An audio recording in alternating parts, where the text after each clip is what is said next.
आप सब अपने अपने घरों में रहते हैं ये सोच के कि ये आपका घर है और सिर्फ आप ही उस घर पे रहते हैं। पर आप गलत सोचते हैं, क्योंकि सिर्फ आप और आपके परिवार वाले ही उस घर पे नहीं रहते, बल्कि उसके अलावा कोई और भी आप सबके घर पे रहता है। बिल्कुल सही और सटीक बात। अब आप सोच रहे होंगे कि आपके साथ आपके घर में कौन रहता है, आपको पता ही नहीं।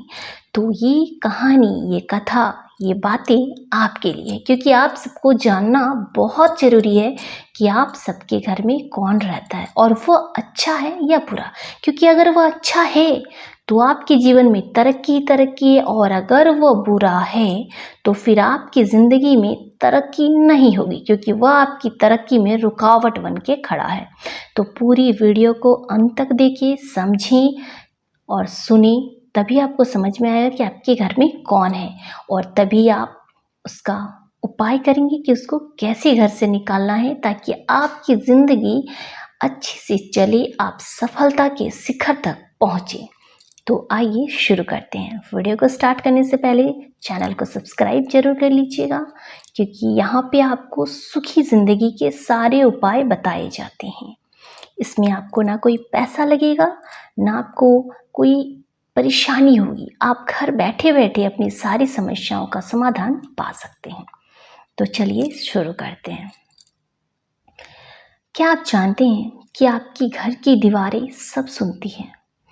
कभी कभी आपने किसी के घर जाते ही वहाँ अजीब सी नकारात्मकता और घुटन महसूस की है? ऐसा लगता है कि यहाँ बिल्कुल रहने का मन नहीं कर रहा हो। भले वहाँ पे आपके कितने ही चाहने वाले क्यों ना हो, पर आपको उस जगह पे थोड़ी देर के लिए भी रुकने का मन नहीं करता है। या कभी कभी ऐसा होता है जहाँ पे आप उस लोगों को बहुत दिन से नहीं जानते हो, पहली बार ही मिल रहे हो, पर आपको उस जगह पे इतना अच्छा लग रहा है, मन कर रहा है कि मैं यहाँ घंटों बैठूं। वहाँ पर आपको एक सुकून और सकारात्मकता महसूस होगी। क्या आपके साथ ऐसा हुआ है? अगर हाँ, तो कमेंट करके ज़रूर बताएं। तो मेरे साथ भी ऐसा होता है। कभी कभी जब मैं किसी के घर जाती हूँ तो वहाँ जाते ही मुझे तुरंत वापस आने का मन करने लगता है। एक अजीब तरह का खोखलापन और नेगेटिविटी उस घरों में मुझे महसूस होती है। साफ समझ आता है कि उन घरों में रोज कलह, रोज रोज की लड़ाई झगड़े, चुगली, निंदा आदि की जाती है। परिवार में सामंजस्य और प्रेम की कमी है।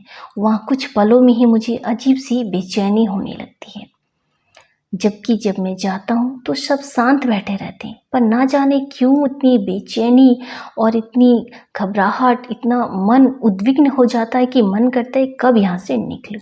जबकि कुछ ऐसी भी घर गई जहाँ पर मैं, वहाँ इतना अच्छा माहौल लग रहा था, पूरा घर जैसे खिलखिला रहा हो, प्रफुल्लित हो, और मन भी मेरा वहाँ इतना प्रफुल्लित, आनंदित महसूस हो रहा था कि घंटों बैठ के भी मुझे वक्त का पता ही नहीं चलता। क्यों? आखिर ऐसा क्यों? तो सुनिए, क्योंकि आपकी घर की दीवारें सब सुनती है और साथ सोखती भी है। घर की दीवारें युगों तक समेट कर रखती है सारी सकारात्मकता और नकारात्मकता। सकारात्मकता मीन्स पॉजिटिविटी एंड नकारात्मकता मीन्स निगेटिविटी। कोप भवन का नाम आपने सुना होगा, और कोप भवन का नाम हम लोग अक्सर बचपन में सुनते आ रहे, बचपन से सुनते आ रहे हैं कि कोप भवन था राजा दशरथ के घर में।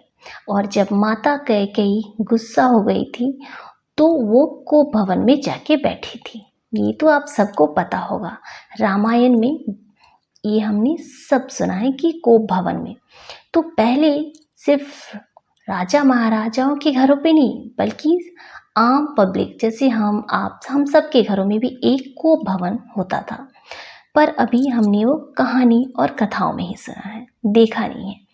दरअसल कोप भवन पौराणिक कथाओं में बताया गया घर का वह हिस्सा होता था जहां बैठकर लड़ाई झगड़े, कलह विवाद आदि सुलझाए जाते थे।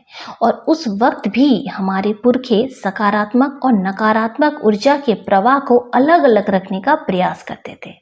इसीलिए कोप भवन जैसी व्यवस्था की जाती थी, ताकि सारे घर को नकारात्मक होने से बचाया जाए। और आजकल हम घर के हर हिस्से में लड़ाई करते हैं, चाहे वो किचन हो, डाइनिंग रूम हो, बेडरूम हो, कहीं भी कोई भी घर का ऐसा हिस्सा नहीं होता है जहाँ झगड़े ना हो। तो अभी के समय में आप कोशिश कीजिए कि आपका जो घर है वह कलहगृह या कोप भवन बनने से बचा रहे।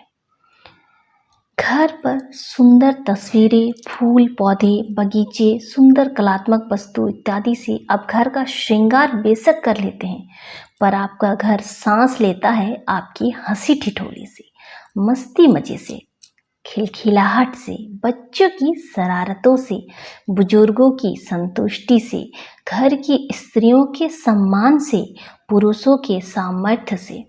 तो इन्हें भी सहेज कर, सजा कर अपने घर की दीवारों को स्वस्थ रखिए, क्योंकि आपका घर सब सुनता है और सब कहता भी है। इसीलिए यदि आप अपने घर को सदा दिवाली सा रोशन बनाए रखना चाहते हैं तो गृह कलह और निंदा, विवाद आदि को टालिए। यदि आपके घर का वातावरण स्वस्थ और प्रफुल्लित होगा तो उसमें रहने वाले लोग भी स्वस्थ और प्रफुल्लित रहेंगे।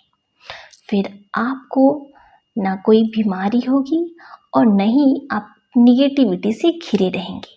आपका पूरा घर महकता रहेगा और आपको उसमें फूल सजाने की भी ज़रूरत नहीं पड़ेगी। आप सभी को शुभकामनाएं कि आपका घर सदा हंसता मुस्कुराता रहे।